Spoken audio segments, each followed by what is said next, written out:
എപ്പിസോഡിന്റെ തുടക്കത്തിൽ നമ്മളെ കാണിക്കുന്നത് പീച്ചാണെങ്കിൽ തേയിന്റെ വീട്ടിൽ കിടന്നുറങ്ങാണ്. കൃത്യമായിട്ട് ഒരു 4:45 ആകുമ്പോൾ അവന്റെ ഫോണിൽ അലാറം അങ്ങ് റിങ്ങുകയാണ്. അവൻ ആ ഫോൺ എടുത്ത് നോക്കുന്നുണ്ട്. ആര് ഈ അലാറം ഒക്കെ ഇത്ര വെളുപ്പിന് എന്നെ സെറ്റ് ചെയ്തെന്ന് പറയുമ്പോൾ തന്നെ മുമ്പിലായിട്ട് 3 സെക്യൂരിറ്റി ഗാർഡ്സ് വന്ന് നിൽക്കുകയാണ്. അവര് വന്ന് പറയുന്നുണ്ട്, സാറേ ഇപ്പൊ 30 ഡിഗ്രി ടെമ്പറേച്ചർ ഉള്ളു വെള്ളത്തിൽ, ഇപ്പൊ കുളിച്ചിട്ടുണ്ടെങ്കിൽ ബോഡിയിലെ ബ്ലഡ് ഫ്ലോ ഒക്കെ കൂടും, അടിപൊളിയായിരിക്കും എന്ന് പറയുന്നുണ്ട്. അവൻ പറയുന്നുണ്ട്, ഇപ്പോഴെന്തിനാ ഞാൻ കുളിക്കുന്നത്, രാവിലെ കുളിച്ചിട്ടുണ്ടെങ്കിൽ ഭയങ്കര എനർജറ്റിക് ആയിരിക്കും എന്ന് പറയുന്നതാണ്.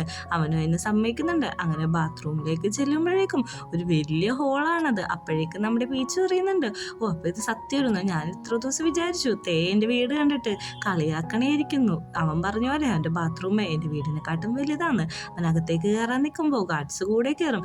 അതിൻ്റെ ആവശ്യമൊന്നുമില്ല, ഞാൻ തന്നെ കുളിച്ചോളാം, കാരണം എനിക്ക് കുറച്ച് പ്രൈവസി ഒക്കെ അത്യാവശ്യമാണ്. ഓക്കെ, അങ്ങനെയാണെങ്കിൽ എന്തെങ്കിലും ഉണ്ടെങ്കിൽ ബെല്ലടിച്ചാൽ മതി, ഞങ്ങൾ വരാമെന്ന് പറയുന്നുണ്ട്. ഓക്കെ എന്ന് പറയുന്നുണ്ട്. എന്നാൽ ചെല്ല്, ഞാൻ കുളിച്ചിട്ട് കാണാമെന്ന് പറയുന്നുണ്ട്. അവനാണെങ്കിൽ ബാത്റൂമിൻ്റെ വാതിലടക്കുമ്പോഴേക്കും അത് ഫുള്ള് ചില്ലുകൊണ്ട് ഉണ്ടാക്കിയേക്കായിരിക്കും. ഇങ്ങനെയാണെങ്കിൽ ഈ ബാത്റൂം ഉണ്ടാക്കണ്ടല്ലോ എന്നുള്ള രീതിയിലാണ് അവൻ നിൽക്കുന്നത്. അങ്ങനെ അവൻ കുളിക്കാനായിട്ട് ബാത്ത് ടബിൽ കിടക്കുമ്പോഴാണ് ഒരു കാലടി ശബ്ദം. അവൻ തിരിഞ്ഞു നോക്കുമ്പോഴേക്കും ഒരാളാണെങ്കിൽ വയലിൻ വായിച്ചുകൊണ്ട് അങ്ങോട്ടേക്ക് വരാണ്. അവന് കുളിക്കാൻ വേണ്ടിയിട്ടാണ് ഈ വയലിൻ ഒക്കെ വായിച്ചുകൊണ്ടിരിക്കുന്നത്. ഇത് കണ്ടിട്ട് അവൻ നന്നായിട്ട് ഒച്ചെടുക്കുന്നുണ്ട്, എന്തൊക്കെയാണോ ഈ വീട്ടിൽ നടക്കുന്നത് എന്നുള്ള രീതിയിൽ. അങ്ങനെ കുളി കഴിഞ്ഞാണെങ്കിൽ അവൻ പുറത്തിറങ്ങുമ്പോൾ അവനിടാനുള്ള സൂട്ടായിട്ട് ഒരു ഗാർഡ് ഉണ്ടാവും. എനിക്ക് ഈ ഡ്രസ്സൊന്നും വേണ്ട, എൻ്റെ ഡ്രസ്സ് കാറിൻ്റെ ഡിക്കിയിൽ ഇരിപ്പുണ്ടെന്ന് പറയും. പെട്ടെന്ന് തന്നെ അങ്ങോട്ട് അവൻ്റെ ഡ്രസ്സായിട്ട് വേറൊരു ഗാർഡ് വരാണ്. എന്നിട്ട് ആ ഡ്രസ്സ് കൊടുക്കുന്നുണ്ട്. അങ്ങനെ നമ്മുടെ തേയാണെങ്കിൽ ഫുഡ് കഴിക്കാനായിട്ട് ഒരു വലിയ മെനു തന്നെ പ്രിപ്പയർ ആക്കിക്കൊണ്ടിരിക്കുകയാണ്. അങ്ങോട്ടേക്ക് പീച്ച് വരുന്നുണ്ട്. പീച്ച് വന്നിട്ട് ചോദിക്കുന്നുണ്ട്, എന്താണ് ഇവിടെ ശരിക്കും നടക്കുന്നത്, എനിക്ക് നല്ല രീതിക്ക് ദേഷ്യം വരുന്നുണ്ട്, നീ ആദ്യം വന്നിരുന്ന് ഫുഡ് കഴിക്കുക എന്നിട്ട് സംസാരിക്കാന്ന് പറയുന്നുണ്ട്. അവൻ ഇരിക്കാൻ വരുമ്പോൾ തന്നെ ആ കാർഡ്സ് ആ കസേര നീക്കി ഇരിക്കാനായിട്ട് വെച്ചെടുക്കുന്നു. ഇതൊക്കെ കണ്ടോ, ഇതൊക്കെ നോർമലാണെന്നാണ് തോന്നുന്നത്, നോർമലായിട്ടുള്ള ആരാണ് ഇങ്ങനെ ജീവിക്കുന്നത്. അപ്പോൾ കാർഡ്സ് പറയുന്നുണ്ട് ഇതൊക്കെ നോർമലാണെന്ന്. നമ്മുടെ തേനോട് പറയുന്നുണ്ട്, എനിക്ക് നിന്നോടൊന്ന് സംസാരിക്കണം, ഇങ്ങനെ വരാൻ പറയുന്നുണ്ട്. പക്ഷെ നീ ആദ്യം ബ്രേക്ക്ഫാസ്റ്റ് കഴിക്കുക, അല്ലെങ്കിൽ നിനക്ക് വയ്യാതെ വരും. അത് കുഴപ്പമില്ല എന്ന് പറയുമ്പോഴേക്കും എൻ്റെ വീട്ടിൽ നിൽക്കുമ്പോൾ നീ നന്നായിട്ട് നിൽക്കണമെന്നാണ് എൻ്റെ ആഗ്രഹം. അത് കഴിക്കാൻ കഴിയുമ്പോൾ അവൻ അതിൽ നിന്ന് ഒരു ബ്രെഡ് എടുത്ത് കഴിക്കുന്നുണ്ട്. വേറൊന്നല്ല, പെയ്ഡ് പ്രൊമോഷൻ, അവരുടെ പ്രൊമോഷനാണ് ഈ നമ്മൾ സീനായിട്ട് കാണിക്കുന്നത്. അങ്ങനെ അവൻ ആ ബ്രെഡ് എടുത്ത് കഴിച്ച് കഴിഞ്ഞിട്ട് അവിടുന്ന് നമ്മുടെ തേയും വിളിച്ചുകൊണ്ട് പുറത്തേക്ക് പോവാണ്. പുറത്ത് വന്നിട്ട് പറയുന്നുണ്ട്, എടാ ഇവിടെ എന്തൊക്കെയാണ് നടക്കുന്നത്, നിന്നെ നോക്കാൻ എന്തിനാ ഇത്രയും ജോലിക്കാരെന്ന് ചോദിക്കുമ്പോൾ ഞാൻ അവരെ പിരിച്ചു ഇട്ടിട്ടുണ്ടെങ്കിൽ അവരെന്ത് ജോലി ചെയ്യുമെന്ന് ചോദിക്കുന്നുണ്ട്. അതും ശരിയാണ്, പക്ഷെ ഒരാളെ ടേക്ക് കെയർ ചെയ്യാൻ ഇത്ര ആളുടെ ഒന്നും ആവശ്യമില്ല. നീ ഒരു ബോസി ലൈഫാണ് ജീവിക്കുന്നത്. നിനക്ക് എസ് എന്ന് പറയുമ്പോഴും നോ എന്ന് പറയുമ്പോഴും അത് ചെയ്തു തരാൻ ആൾക്കാരുള്ളതുകൊണ്ടാണ് നീ തന്നെ ഇങ്ങനെയായി മാറിയതെന്ന് പറയുമ്പോഴേക്കും അവന് സങ്കടം വരുന്നുണ്ട്. അവൻ അവിടുന്ന് പോവാണ്. അത് കാണുന്ന നമ്മുടെ പീച്ചിനും സങ്കടം വന്നുണ്ട്. പീച്ച് വന്നിട്ട് പറയുന്നുണ്ട്, ഞാൻ അങ്ങനെയല്ല ഉദ്ദേശിച്ചത്, ഈ വീട് എനിക്ക് ഒത്തിരി ഇഷ്ടപ്പെട്ടു, നല്ല വീടാണെന്ന് പറയുന്നുണ്ട്. എനിക്ക് ഇവിടുത്തെ ഗാർഡനാണ് ഒത്തിരി ഇഷ്ടപ്പെട്ടത്. ആണോ, അങ്ങനെയാണെങ്കിൽ നിനക്ക് ഇവിടെ താമസിക്കാമെന്നും പറയുന്നുണ്ട്. അന്ന് നീ വാ, ഞാൻ എൻ്റെ ലൈഫ് സ്റ്റൈല് നിന്നെ പരിചയപ്പെടുത്തി തരാമെന്ന് പറഞ്ഞ് തേനെ വിളിച്ചുകൊണ്ട് അവിടെ നിന്ന് പോകാണ്. തേനെ കൊണ്ടുപോകുന്നത് നമ്മുടെ പീച്ചിൻ്റെ അസിസ്റ്റൻ്റ് ആയിട്ടാണ്. പാവച്ചക്കൻ വേറൊരു കോലത്തിലാണ് അവൻ നടക്കുന്നത്. അങ്ങനെ വരുമ്പോൾ അവരുടെ കൊളീഗ്സ് ചോദിക്കുന്നുണ്ട്, ഇതാരാന്ന് ചോദിക്കുമ്പോൾ ഇതെൻ്റെ ഇന്ത്യൻ ആണെന്നാണ് പറയുന്നത്. ഓക്കെ, ഇന്നത്തെ ഷൂട്ടിന് എല്ലാം സെറ്റാണ്, അവർ ഡ്രസ്സ് ചേഞ്ച് ചെയ്തുകൊണ്ടിരിക്കുകയാണെന്ന് പറയുന്നുണ്ട്. ഓക്കെ എന്ന് പറഞ്ഞിട്ട് നമ്മുടെ ബീച്ചാണെങ്കിൽ അവിടെ നിന്ന് പോകാണ്. ഈ പെൺകുട്ടി നോക്കുമ്പോഴേക്കും വിചിത്രമായിട്ടുള്ള കുറച്ച് ആൾക്കാർ അവിടെ ഉണ്ട്. അതായത് ഒരേപോലത്തെ പാൻറ് ഇട്ട കുറേ ജിമ്മന്മാർ, വേറെ ആരുമല്ല നമ്മുടെ തേയിൻ്റെ ബോഡി ഗാർഡ്സ് ആണ്. അവന്മാരെല്ലാം ഡ്രസ്സൊക്കെ മാറിയിട്ട് അവന് ബോഡി ഗാർഡായിട്ടുള്ള ജോലി ചെയ്തുകൊണ്ടിരിക്കുകയാണ്. അവനാണെങ്കിൽ ഒരു സ്ഥലത്ത് ഇരിക്കുന്നുണ്ട്. ഇവിടെ നല്ല ചൂടാന്ന് പറയുമ്പോഴേക്കും തന്നെ അങ്ങോട്ടേക്ക് മോക്ക് വരാണ്. അവനാണെങ്കിൽ ഒരു ഷോർട്സ് ഒക്കെ ഇട്ടിട്ട് വേഷം അറിയണമെന്ന് ഇരിക്കുന്നത്. എന്നിട്ട് ആ കുട പിടിച്ചു കൊടുക്കാണ്. ഇത് കാണുന്ന പീച്ച് വന്നിട്ട് പറയുന്നുണ്ട്, മോക്കെ എടാ നിർത്ത്, ഇതൊരു ലൊക്കേഷനാണ്, ഇങ്ങനത്തെ പരിപാടിയൊന്നും ഇവിടെ നടക്കുന്നില്ല, നീ പോകാൻ നോക്കുന്ന പറയുമ്പോഴേക്കും നമ്മുടെ തേയാണെങ്കിൽ എന്നാ ശരിയിടാ നീ പൊക്കോ എന്നുള്ള രീതിയിൽ അവര് പറഞ്ഞു വിടാണ്. ബാക്കിയുള്ളവരോട് പൊക്കോളാൻ പറയുന്നുണ്ട്. ടീച്ചർ നമ്മുടെ തേയിൻ്റെ അടുത്ത് വന്നിരിക്കുകയാണ്. നമ്മുടെ തേ ചോദിക്കാണ്, നീ എന്തിനാണ് ഇങ്ങനത്തെ സ്ഥലത്തൊക്കെ ജോലി ചെയ്യുന്നത്, നിനക്ക് നല്ല എയർ കണ്ടീഷനുള്ള സ്ഥലത്തൊക്കെ, അതായത് എൻ്റെ ആ സ്റ്റുഡിയോ പോലത്തെ സ്ഥലത്തൊക്കെ ജോലി ചെയ്താൽ പോരെ നോക്കുമ്പോഴേക്കും ഞാനൊരു ഫ്രീലാൻസ് ഫോട്ടോഗ്രാഫറാണ്, അതുകൊണ്ട് എനിക്ക് എല്ലാ സ്ഥലത്തും ജോലി ചെയ്യേണ്ട ആവശ്യം വരുമല്ലോ, നീ ആ ക്യാമറയും വരാൻ പറഞ്ഞിട്ട് അവൻ ആ ബോട്ട്സ് ഓടുന്ന് അവൻ്റെ ക്യാമറയും കാര്യങ്ങളൊക്കെ സെറ്റ് ചെയ്യുന്നുണ്ട്. എനിക്ക് ഈ ലൈറ്റൊക്കെ ഒന്ന് സെറ്റ് ചെയ്യണം, അതുകൊണ്ട് നീ അവിടെ പോയി നിൽക്ക്, ഞാൻ ക്യാമറ വഴി നോക്കട്ടെ എന്ന് പറയുന്നുണ്ട്. ഞാനെന്തിനാ അവിടെ പോയി നിൽക്കണേ, ഇന്ന് നീ എൻ്റെ ഇൻ്റേണാണ്, നിനക്ക് മനസ്സിലായില്ലേ? നീ അവിടെ പോയി നിൽക്ക്, എന്നിട്ട് വേണം എനിക്ക് ക്യാമറയുടെ ലൈറ്റൊക്കെ ഒന്ന് സെറ്റ് ചെയ്തെടുക്കാനായിട്ട്. അതേപോലെ തന്നെ നമ്മുടെ പീച്ച് അവൻ അവിടെ നിർത്തിയിട്ട് ഫോട്ടോസ് എടുക്കാൻ തുടങ്ങുമ്പോൾ നിൻ്റെ ഗ്ലാസ് ഊരി വെക്ക്, അത് വെച്ചിട്ട് നിനക്കൊരു ഭംഗിയില്ല എന്ന് പറയാണ്. അതേപോലെ അവൻ ഗ്ലാസ് ഊരി വെക്കുമ്പോൾ ചിരിക്കാൻ പറയാണ്. നമ്മുടെ തേയാണെങ്കിൽ ഒരു അവിഞ്ഞ ചിരിയങ്ങ് ചിരിച്ചെടുക്കുന്നുണ്ട്. ഇങ്ങനെയല്ലടെ ചിരിക്കേണ്ടത്, നിനക്കൊരു ഇഷ്ടപ്പെട്ട, അതായത് നീ സ്നേഹിക്കുന്ന ആൾ നിൻ്റെ മുമ്പിലുണ്ട്, അവര് നീ ഏത് കണ്ണിലൂടെയാണ് നോക്കുന്നത് ആ ഒരു കണ്ണിലൂടെ വേണം ക്യാമറയിലേക്ക് നോക്കാൻ. അത് പറയുന്ന നമ്മുടെ തേയാണെങ്കിൽ പീച്ചിനെ തന്നെ നോക്കി നിൽക്കാണ്. പീച്ചാണെങ്കിൽ ഇത് മനസ്സിലാക്കാതെ അവൻ ഫോട്ടോ എടുക്കാണ്. നല്ല രീതിക്ക് തന്നെ അവൻ പീച്ചിനെ നോക്കിയിട്ട് ചിരിക്കുന്നുണ്ട്. അങ്ങനെ ഫോട്ടോസ് എല്ലാം എടുത്തു കഴിഞ്ഞ ശേഷം അവർ ഫോട്ടോ നോക്കിക്കൊണ്ടിരിക്കുകയാണ്. അപ്പം നമ്മുടെ പീച്ച് ചോദിക്കുന്നുണ്ട്, നീ ആരെയുടെ മനസ്സിലിങ്ങനെ വിചാരിച്ചാലോചിച്ച് ചിരിച്ചെന്ന്? ഞാനെന്താ ആലോചിച്ചെന്ന് നിനക്ക് അറിയണമെന്ന് വെച്ചിട്ട് നമ്മുടെ ഇരുന്ന് അവിടെ ഇരുന്ന് ഡ്രീം ചെയ്യാണ്. വേറൊന്നുമല്ല അവൻ ആലോചിച്ചത്, പീച്ചായിട്ട് അവിടെ വെച്ച് ഡാൻസ് കളിക്കണം. ആ പാട്ടിൻ്റെ അർത്ഥം വേറൊന്നുമല്ല, എന്തൊക്കെ പ്രശ്നം വന്നാലും നമ്മൾ തമ്മിൽ ഒന്നാണ്, നമ്മൾ രണ്ടുപേരും ഒന്നാണ്. എനിക്ക് നിന്നെ ഇഷ്ടമാണ്, നിനക്ക് എന്നെ ഇഷ്ടമാണ്, നമ്മൾ കുറേ നാൾ ഒരുമിച്ച് ജീവിക്കും, നമ്മൾ ഒരുമിച്ചില്ലാത്തൊരു ജീവിതം ശൂന്യമാണ്. ഇങ്ങനെയൊക്കെയാണ് ആ പാട്ടിൻ്റെ അർത്ഥം. ആ കാര്യം അവൻ മനസ്സിലാലോചിച്ച് അവിടെ തന്നെ ഇരിക്കുകയാണ്. എടാ ഉറക്കത്തിൽ നിന്നൊക്കെ എണീക്ക്, പോയി വർക്ക് ചെയ്യാന്ന് പറഞ്ഞ് പീച്ചും തെയ്യും കൂടി അവിടെ നിന്ന് പോവുകയാണ്. അപ്പോഴാണ് ആ പെൺകുട്ടി വന്നിട്ട് പറയുന്നത്, ഇവിടുത്തെ മോഡല് താഴെ വീണു, അതുകൊണ്ട് നമുക്കൊരു മോഡലിനെ പെട്ടെന്ന് തന്നെ വേണം, ഒരു ചാർമിങ് ആയിട്ടുള്ള മോഡല്, ദൈവനെ പോലെ ഇരിക്കുന്നവനെ മതി എന്ന് പറയുന്നുണ്ട്. നമ്മുടെ ബോഡി ഗാർഡാണെങ്കിൽ ഇനി അതിൻ്റെയും കൂടി കുറവുള്ളൂ എന്ന് പറഞ്ഞ് അവിടെ തലയെ കൈവച്ചേക്കാണ്.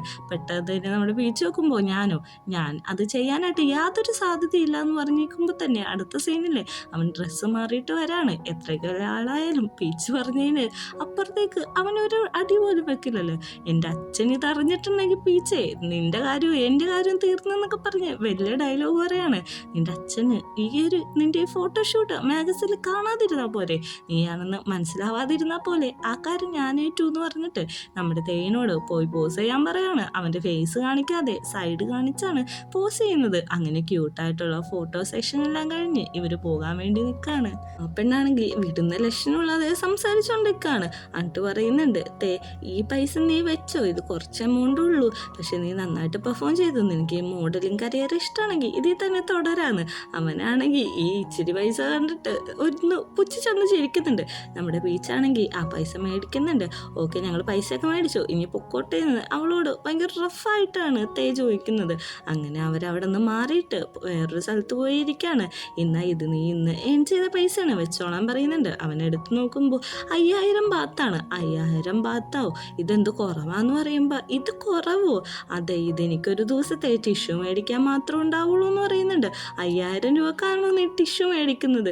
ഞാനൊരു കാര്യം കാണിച്ചു തരാം, ഈ പൈസക്ക് നിനക്ക് ഒരു ദിവസം എന്തൊക്കെ ചെയ്യാൻ പറ്റുമെന്ന് ഞാൻ നിനക്ക് പറഞ്ഞു തരാമെന്ന് പറഞ്ഞിട്ട് അവനെയും കൊണ്ട് പോവാണ്. അങ്ങനെ അവർ ആദ്യം പോകുന്നത് ഒരു ബൈസൈക്കിളിലാണ്. അവിടെ നിന്ന് ചെന്നിട്ട് സ്ട്രീറ്റിൽ നിന്ന് കിട്ടുന്ന ഈ റൈസും പോർക്ക് ഗ്രില്ലൊക്കെ ഇല്ലേ, അതൊക്കെയാണ് അവർ കഴിക്കുന്നത്.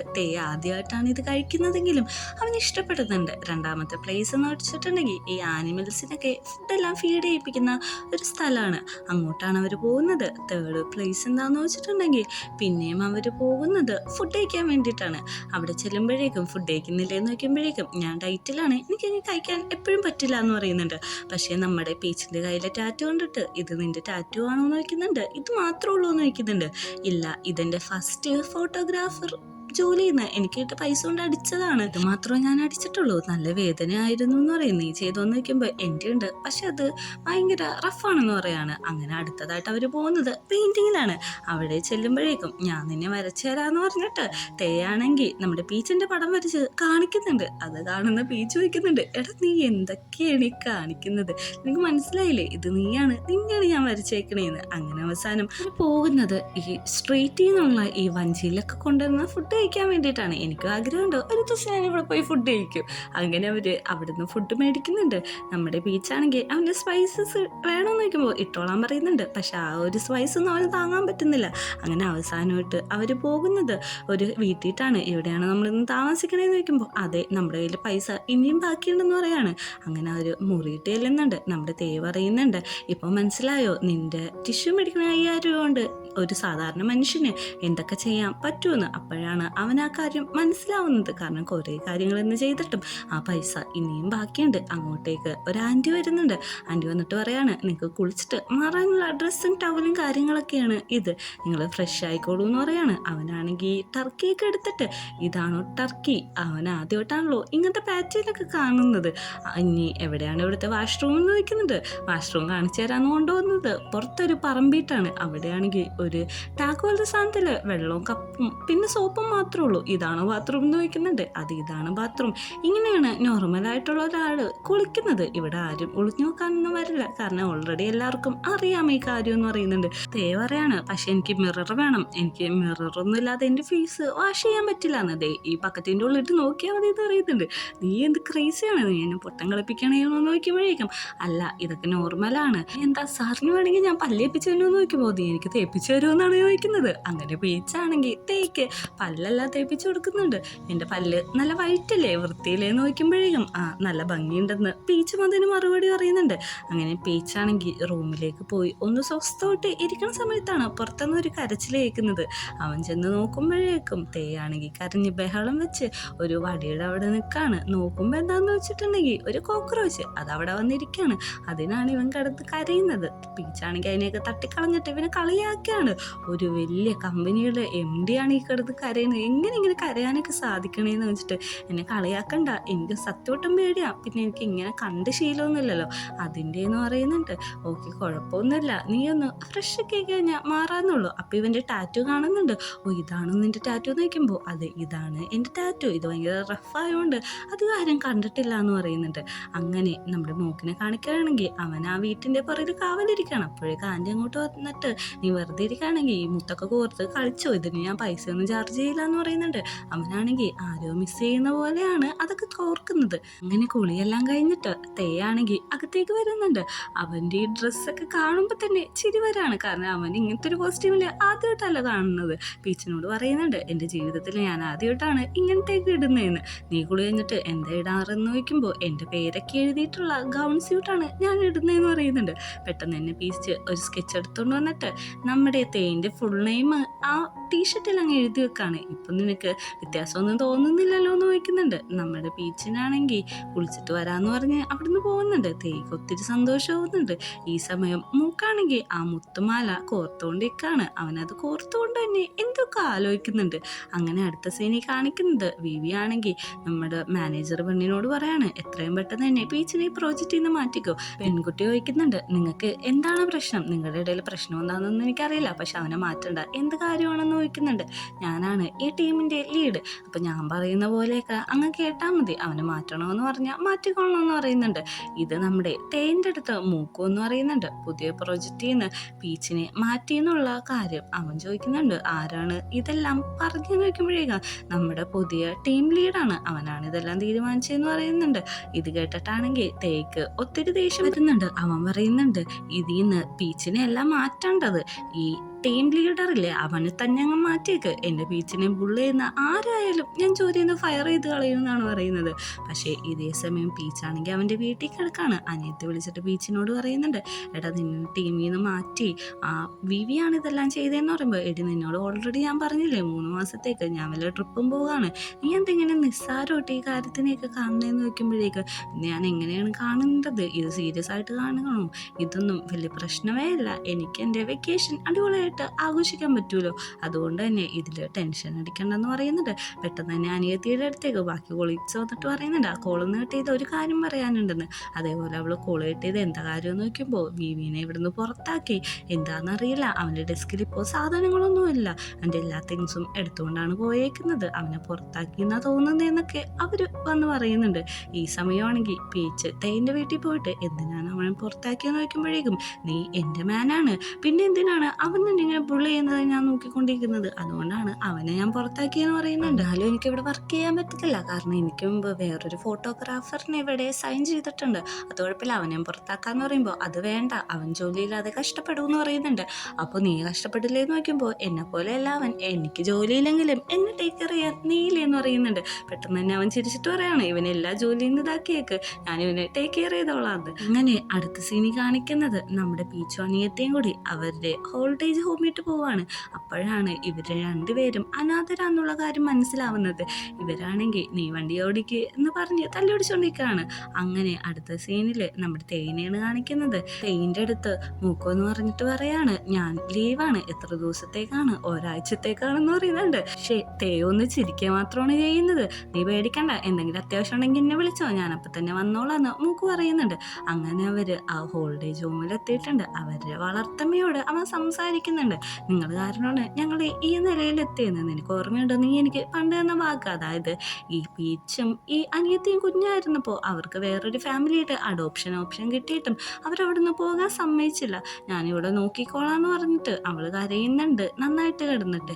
അപ്പോഴേക്കും അവൻ പറയുന്നുണ്ട്, നിങ്ങൾ കാരണമാണ് ഞാൻ ഈ നല്ല ലൈഫിലേക്ക് വന്നതെന്ന്. അങ്ങനെ അവൻ അവിടുത്തെ പിള്ളേരൊപ്പം ഒത്തിരി കളിക്കുന്നുണ്ട്. തിരിച്ചു വരുന്ന വഴിയാണെങ്കിൽ അനിയത്തിയാണെങ്കിൽ ഉറക്കം പിടിച്ചിട്ടുണ്ടായിരുന്നു. അവളെ വിളിച്ചെണീപ്പിച്ചിട്ട് പീച്ചാണെങ്കിൽ പറയുന്നുണ്ട്, എടി എണീക്ക്, ഈടത്തിന്ന്. ഓക്കെ, നീ എന്നെ കൊണ്ടാക്കിയില്ല, നന്ദിയുണ്ടെന്ന് പറഞ്ഞിട്ട് അവളോടന്ന് ഇറങ്ങിപ്പോവാണ്. എന്ന് തന്നെ നമ്മുടെ അനിയത്തിയുടെ അടുത്തേക്ക് പീച്ച് വന്നിട്ട് പറയും, എടി ഞാൻ നിന്റെ താക്കോല് തരാനായിട്ട് മറന്നുപോയി, എന്നാ പിടിച്ചോളാൻ പറയുന്നുണ്ട്. അങ്ങനെ തിരിച്ച് നമ്മുടെ പീച്ച് ഒറ്റക്ക് പോകുന്ന വഴി അങ്ങോട്ട് വിവി വന്നിട്ട് അവൻ അടിച്ചിടാണ്. നീ എന്താ വിചാരിച്ച എന്നെ ജോലിയിൽ നിന്ന് പുറത്താക്കി കഴിഞ്ഞിട്ടുണ്ടെങ്കിൽ നിനക്ക് സുഖമായിട്ട് താമസിക്കാൻ പറ്റുമെന്നു. അവനാണെങ്കിൽ നന്നായിട്ട് നമ്മുടെ പീച്ചിനെ ഹെർട്ട് ചെയ്യുന്നുണ്ട്. പക്ഷേ പീച്ചാണെങ്കിൽ പ്രതികരിക്കാതെ ഞാനൊന്നും ചെയ്തിട്ടില്ല എന്ന് തന്നെയാണ് പറഞ്ഞുകൊണ്ടിരിക്കുന്നത്. പെട്ടെന്ന് തന്നെ അയാള് ഒരു ബാഡ്മിന്റൺ സ്റ്റിക്ക് എടുത്ത് അവൻ്റെ അടുത്തേക്ക് വരാണ്. ഇത് കാണുമ്പോൾ അവന് പണ്ടുള്ള ഒരു ഓർമ്മ വരുന്നുണ്ട്. അതായത് ഇവര് കുഞ്ഞായിരുന്നപ്പോൾ ഇവരെ അച്ഛൻ ഒത്തിരി ഇവൻ്റെ അമ്മേനെയും ഇവനെയൊക്കെ അബ്യൂസ് ചെയ്തിട്ടുണ്ട്. ആ കുഞ്ഞിലത്തെ ബീച്ചിലേക്ക് അവൻ്റെ മൈൻഡ് പോവാണ്. അവൻ്റെ അമ്മേനെ അയാൾ, അതായത് ഇവൻ്റെ അച്ഛൻ ഈ ഹോക്കി സ്റ്റിക്കൊക്കെ കൊണ്ട് തല്ലുന്നത്. ഹോക്കി സ്റ്റിക്ക് അല്ല ഇത്, വേറെന്തോ പൂൾ സ്റ്റിക്കാണ്. അതുകൊണ്ട് എന്തോ തല്ലുന്നതൊക്കെ നമ്മളെ കാണിക്കുന്നുണ്ട്. ആ ഓർമ്മ വന്നിട്ട് അവനാണെങ്കിൽ നന്നായിട്ട് പാനിക്കാവുന്നുണ്ട്. അവനെ അടിക്കാനായിട്ട് അയാൾ ഓങ്ങുന്ന സമയത്ത് തന്നെ അവനാണെങ്കിൽ അവൻ്റെ അച്ഛൻ ഇവനെ അടിച്ച കാര്യവും ഇയാളുമായിട്ട് അങ്ങ് കണക്റ്റായി പോവുകയാണ്. പെട്ടെന്ന് തന്നെ അവൻ അവിടെ വീഴുന്നുണ്ട്. അങ്ങോട്ടേക്ക് ഒരു ഷൂട്ടിങ്ങിൻ്റെ ഒച്ച കേൾക്കുന്നുണ്ട്. നോക്കുമ്പോൾ വേറെ ആരുമല്ല, തേയാണ്. നീ എൻ്റെ ചെക്കനെ തൊടാറായോ എന്ന് പറഞ്ഞിട്ടാണ് തേ വരുന്നത്. പെട്ടെന്ന് തന്നെ പീച്ചിൻ്റെ ചെവി തേ വന്ന് പൊത്തിയ ശേഷം പിന്നെയും അയാളുടെ കൈയിട്ടും കാലിയിട്ടും വെടിവെക്കാണ്. അയാളൊന്നും ചെയ്യരുതെന്ന് വീഴ്ച പറയുമ്പോൾ അയാളെ ഞാൻ കൊല്ലത്തില്ല, പക്ഷെ നീ അനുഭവിച്ച വേദന അവനും അനുഭവിക്കണമെന്ന് പറഞ്ഞിട്ട് ഷൂട്ട് ചെയ്യാൻ വേണ്ടിയിട്ട് പിന്നെ നിൽക്കുമ്പോൾ അവൻ പിടിച്ചു നിർത്താണ്. അടുത്ത സീനിൽ കാണിക്കുന്നത് നമ്മുടെ തേൻ്റെ വേറൊരു ബിൽഡിംഗ് ആണ്. അങ്ങോട്ടേക്ക് ഒരു ചെറുക്കൻ വരുന്നുണ്ട്. ഇത് വരാനാന്ന് വെച്ചിട്ടുണ്ടെങ്കിൽ തേൻ്റെ അനിയനാണ്. നമ്മുടെ മൂക്കാണെങ്കിൽ അവനെ വെൽക്കം ചെയ്യുമ്പോഴേക്കും ഞാൻ നിന്നെ ഒത്തിരി മിസ് ചെയ്യുന്നു എന്ന് പറയുന്നു. ഇപ്പോഴാണ് നമുക്ക് മനസ്സിലായത് നമ്മുടെ മൂക്കിന് വന്ന മെസ്സേജ് വേറെ ആരുമല്ല, ഈ ചെക്കനാണ് അയച്ചേക്കുന്നത്. ഈ സീനും കൂടി കാണിച്ചിട്ടാണ് എപ്പിസോഡ് അവസാനിക്കുന്നത്.